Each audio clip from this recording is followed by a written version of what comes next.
네, 기도 입김이 서리기까지 우리 신앙 고백하고 말씀 시작합니다. 너는 내게 부르짖으라.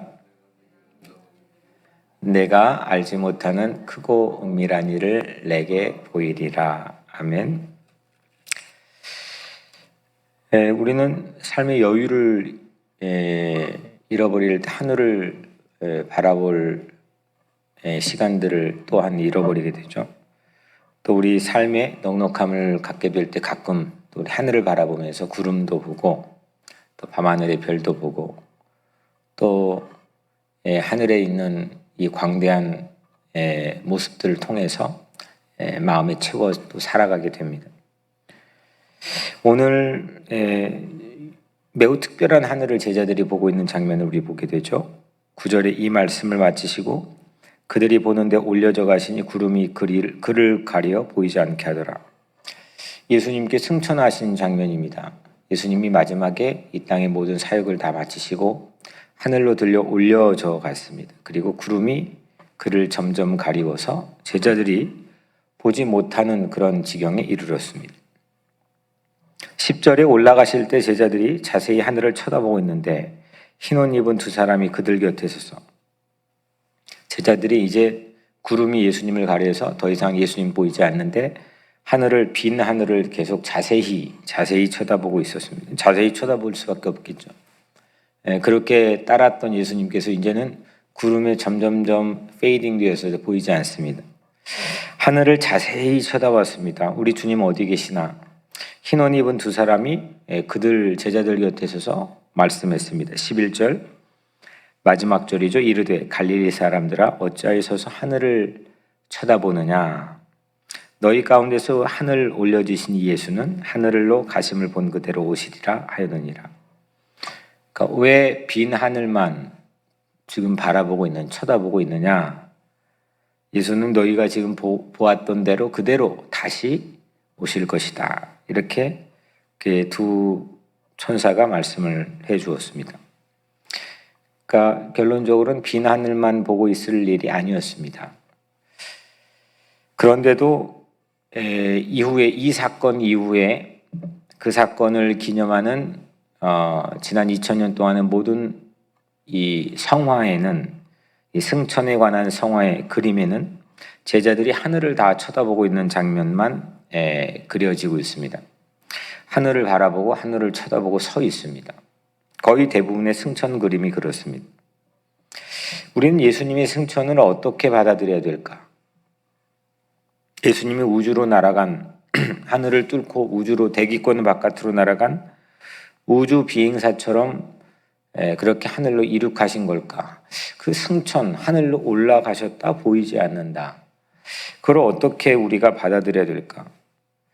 한 가지 중요한 거는 빈 하늘만 보고 있지 말라고 분명히 말씀했습니다. 그게 승천에 관한 첫 번째 말씀입니다. 하늘과 땅이라고 하는 게 그런 의미가 애초에 성서에서 아니었다는 겁니다. 승천 의미를 알려면 하늘과 땅의 의미를 당연히 우리가 잘 알아야 되겠죠. 먼저는 하늘은 어디서부터 어디까지가 하늘입니까? 한참을 운전하다가 가보면 하늘과 땅의 경계를 봅니다. 그걸 우리는 지평선이라고 부릅니다. 산이 없는 상황에서 평원 지역의 끝에 하늘과 땅이 맞닿는 지역을 지평선이라고 부릅니다. 그런데도 한참 달리다가 거기 가보면 하늘과 땅이 붙어 있었는데 그렇지가 않습니다. 또 저쪽 멀리 지평선이 우리 눈에 들어옵니다. 하늘과 땅은 이렇게 서로 겹쳐지고 물려 있습니다. 실제로는 떨어져 있는데 우리 시야에서는 끊임없이 붙어 있습니다. 성서를 보면 성서에서 이 비슷한 느낌을 우리에게 제공해 줍니다. 하늘과 땅이 늘 함께 있습니다. 대개 우리는 사람들이 이 둘이 멀리 떨어진 영역으로 간주하고 여깁니다.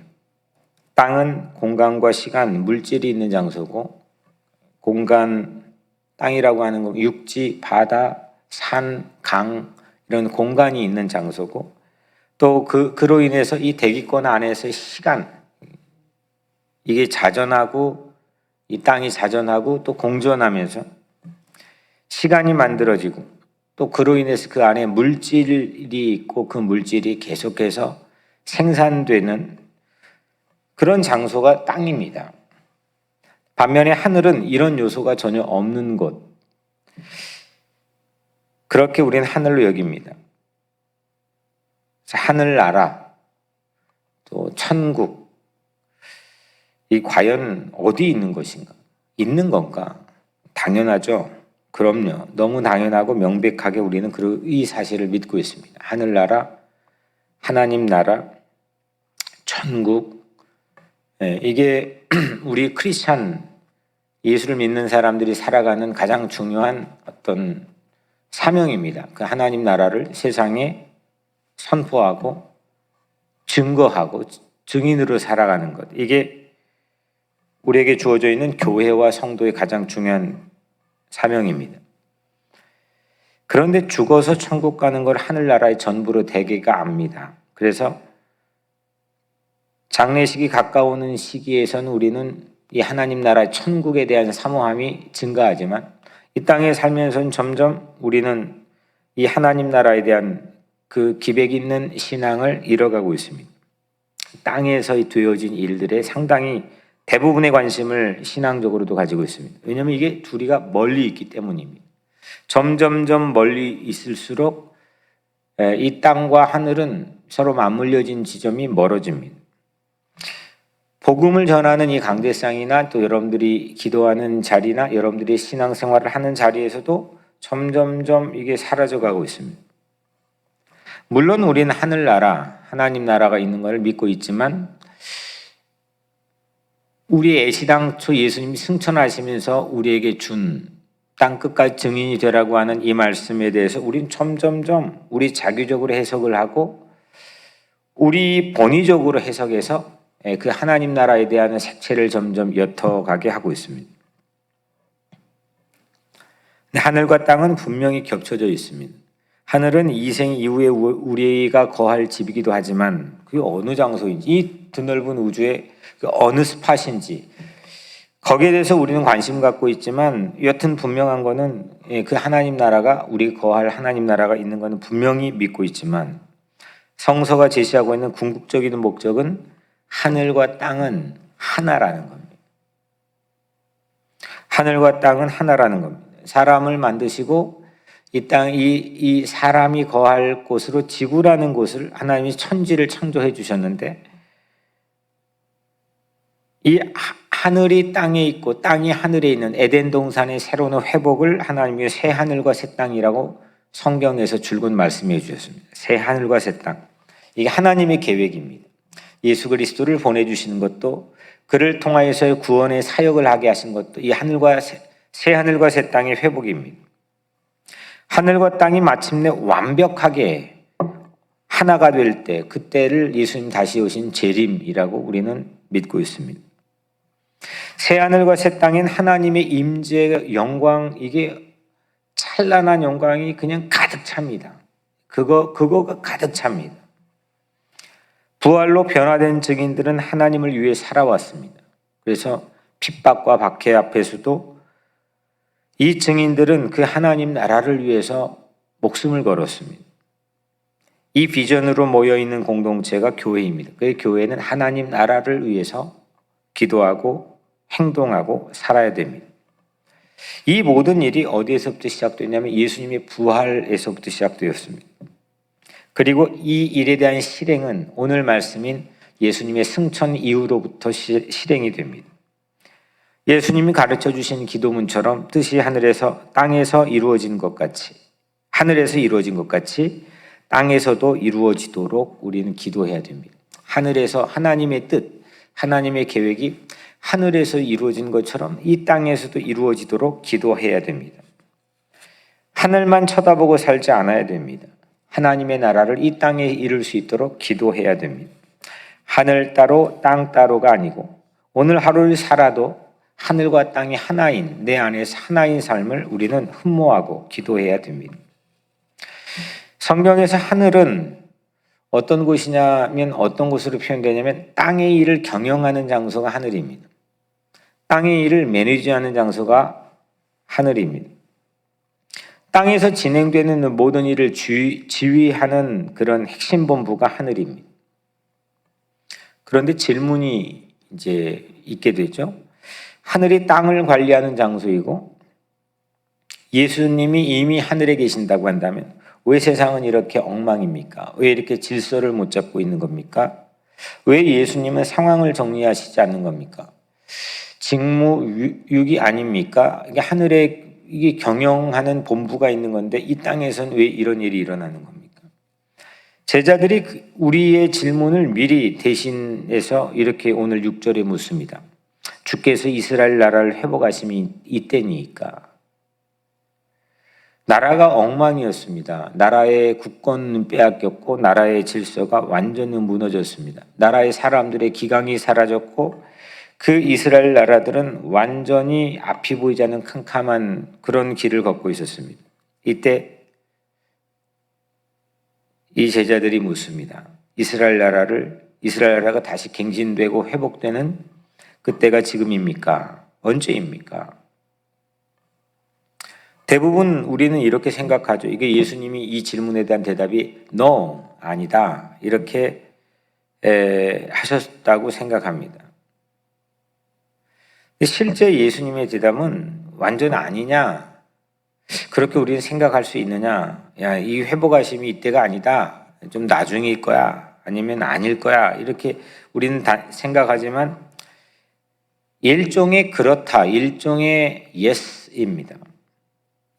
그런데 예수님의 대답은 그렇다. 하지만입니다. 그렇다. 하지만 이게 맞습니다. 그 나라는 정말 지금 당장 오고 있다. 하지만 너희가 기대하던 방식은 아니다. 이겁니다.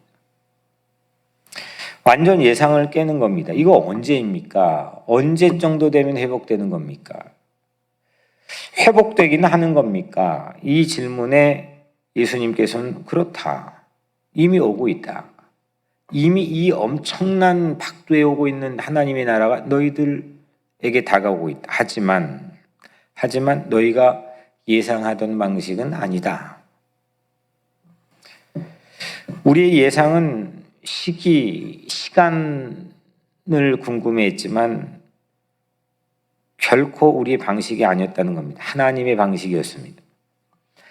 하나님의 나라가 이 땅에 하늘과 땅이 하나 되는 방식은 무엇입니까? 8절에 오직 성령이 너에게 임하시면입니다.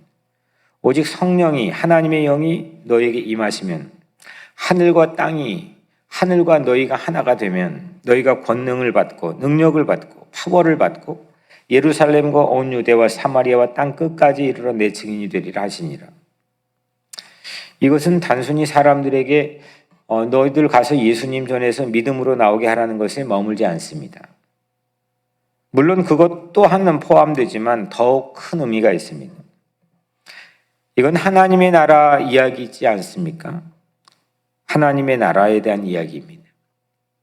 이 세상 나라의 모든 경계를 뛰어넘어서 하나님께서 완벽하게 통치하는 새로운 방식으로 통치하는 나라에 관한 이야기입니다. 하나님이 통치하는 나라. 태국에 가면 태국의 그 존경받는 국왕이 그 아우라를 통치하는 그런 나라가 아니라 하나님이 통치하는 나라에 대한 꿈을 갖는 게 선교죠. 마찬가지로 우리 지역에 사는 메스페스에서도 하나님이 통치하는 것, 이 뉴욕에 하나님이 통치하고 하나님 말씀이 먹혀 들어가는 것, 하나님이 다스리는 것, 이걸 완벽하게 실현하고 꿈꾸고 기도하는 것, 이 방식으로 하나님께서는 하늘과 땅이 하나 되게 하신다는 겁니다. 예수님은 승천하고 올라가고 능력이 대신 내려왔습니다. 성령의 능력이 내려왔습니다. 예수님은 승천하셔서 우리는 빈 하늘만 쳐다보고 있지만 그럴 필요가 없다는 겁니다. 새로운 능력이 이미 너에게 내려왔다는 겁니다. 그리고 하나님 나라가 경계를 넘어서 땅 끝까지 진행되는 것을 너희들은 볼 것이라는 겁니다. 이것이 바로 승천의 의미입니다. 승천을 목격했던 사도들은 빈 하늘만 바라보고 쳐다보고 있을 것이 아니었습니다. 내가 아끼고 내가 흠모하고 한 것이 점점 사라지게 되면 뭐 거기만 바라보지 않겠습니까? 내 돈이 사라졌습니다. 내가 정말 있던 돈인데 없어졌습니다. 그것만 생각나지 않겠습니까? 내 건강이 사라졌습니다. 분명히 체력적으로 괜찮았는데 어느 순간은 벽에 부딪힙니다. 그럼 그거 바라보고 있지 않겠습니까? 마치 빈 하늘만 쳐다보고 있는 제자들처럼 분명히 우리는 그런 지점들이 우리 상황에서도 많이 있습니다. 근데 그렇게 하지 말라는 겁니다. 올라간 대신 욥의 고난에서 욥의 것을 모두 취한 것 대신 하나님께서는 반드시 그 취하신 분도 하나님, 다시 주시는 분도 하나님이신 그 하나님께서 모든 것을 갑절로 메꿔 주십니다. 우리의 삶도 마찬가지입니다. 하나님께서는 때론 우리가 정말 영원토록 같이 있을 것처럼 붙들고 있었지만 그걸 상실할 때가 있습니다. 잃어버릴 때가 있습니다. 빼앗길 때가 있습니다. 그것만 쳐다볼 때가 있습니다. 그런데 그걸 취하신 하나님께서는 반드시 우리에게 갑절로 채워주실 줄로 믿습니다. 이유는 뭐냐? 하늘과 땅이 하나 되는 하나님의 나라를 위해 살게 하기 위함입니다. 하나님의 나라에 대한 구국의 의지, 애국의 의지를 가지고 우리는 함께 한 공동체인 교회를 이루고 있는 겁니다. 예수님이 주실 능력을 힘입어서 예루살렘과 온 유대와 사마리아와 땅끝까지 하나님의 나라를 위해 사는 증인으로 오늘 하루 살기를 축복합니다. 의자에서 일어나 우리는 무릎 꿇고 기도해야 되고 나가 수행해야 합니다. 오랜 기독교 전승을 하나 소개해드리면 이 유대인 전승에 나와 있는 건 하나님께서 사람을 세상에 딱 하나씩 보내실 때 각각의 사람에게 세 가지를 주셨다는 거죠. 각 사람에게 주신 세 가지의 능력이 이겁니다. 특별한 메시지를 주시고 특별한 노래를 주시고 특별한 사랑의 능력을 주셨다는 겁니다. 나 외에는 아무도 내 메시지, 내게 주어진 메시지를 전할 수 없는 겁니다. 하나님이 나에게 맡겨주신 메시지를, 그 특별한 메시지를 나 외에는 누구도 대신 전할 수 없습니다. 나 외에는 누구도 하나님이 내게 맡겨준 특별한 노래를 나 대신 불러줄 수 없습니다. 아무리 오페라 가수일지라도 나 대신 불러줄 수가 없습니다. 그건 특별한 노래는 나만 부를 수 있는 겁니다. 내 사랑의 능력을 행할 수가 있습니다. 하나님 맡겨주신 특별한 내 사랑의 능력을 행할 수가 있습니다. 하나님께서는 오직 나에게만, 나라고 하는 하나님의 사랑하고 하나님이 구원하신 특별한 존재인 나에게만 이 세 가지의 능력을 맡기셨습니다. 부활을 사는 것은 승천을 목격하고 재림을 믿고 사는 것은 바로 이렇게 새하늘과 새 땅인 하나님의 계획 위에 서는 것이고 하나님이 나에게 맡겨주신 그 세 가지를 가지고 그 하나님의 계획대로 살아가는 겁니다. 하나님의 나라, 하나님 통치하신 그 나라를 위해서 이미 나에게 주신 능력으로 살아가는 여러분들 되기를 주의 이름으로 축복합니다. 오늘 하루도 이미 세 가지를 우리에게 주신 거 아니겠습니까? 오직 성령이 너에게 임하시면 나에게 새로운 특별한 메시지가 있는 거고 나에게 특별한 경배가, 예배가 있는 거고 나에게 특별한 사랑이 있는 겁니다. 섬김이 있는 겁니다. 그것이 바로 오늘 하루에 살아가는 우리 삶의 의미고 가치이지 않겠습니까? 하나님 나라를 위한 메시지, 노래, 사랑, 그 능력이 무엇입니까? 기도하면서 오늘 여러분들에게 주신 그런 답을 가지고 하루의 승리를 향해 나가는 우리 모든 성도 되기를 주의 이름으로 간절히 축원합니다. 기도하겠습니다. 오늘 노아방주 사역 위해 기도해 주시고 또 화요일마다 모이는 교역자 회의를 위해 기도해 주시고 또 우리 교육부 연합수련회 EM과 우리 어린이부에 있는데 모든 수고하는 교사들 이번에 아주 성황리에 끝나게 되었는데 이 100여 명의 모든 다음 세대를 위해 헌신하는 분들을 위해 기도해 주시고 또 지금 EM 여름 특별 시리즈 특강이 있는데 이번 주는 신순규 시각장애인 신순규 집사님 오십니다. 그래서 우리 EM들에게 큰 도전이 있게 해달라고 기도해 주시고 또 여름에 우리 모두가 안전하고 건강하게 해달라고, 또 우리 교회 공동체를 위해서, 또 특별히 이제 내일 떠나게 되는 이진기, 이재희 선교사님 위해서, 그 가정인 자녀인 하이미와 카이로스를 위해서 제가 먼저 기도하고 오늘 하루 시작하겠습니다. 은혜로우신 아버지 하나님 감사합니다. 하나님, 오늘 하루를 온전히 주님의 손에 맡겨드립니다. 우리가 오늘 하루를 살아가며 하늘을 바라보게 도와주시고 우리가 발딛고 서 있는 땅을 소중히 여기게 하여 주옵소서.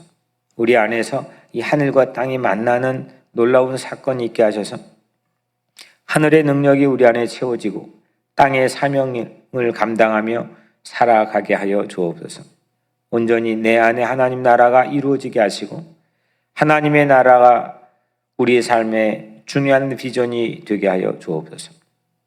오늘 하루 온종일 해가 맞도록 우리 삶을 주님께 의탁하오며 사랑이 많으신 예수 그리스도의 이름으로 간절히 기도드리옵나이다. 아멘.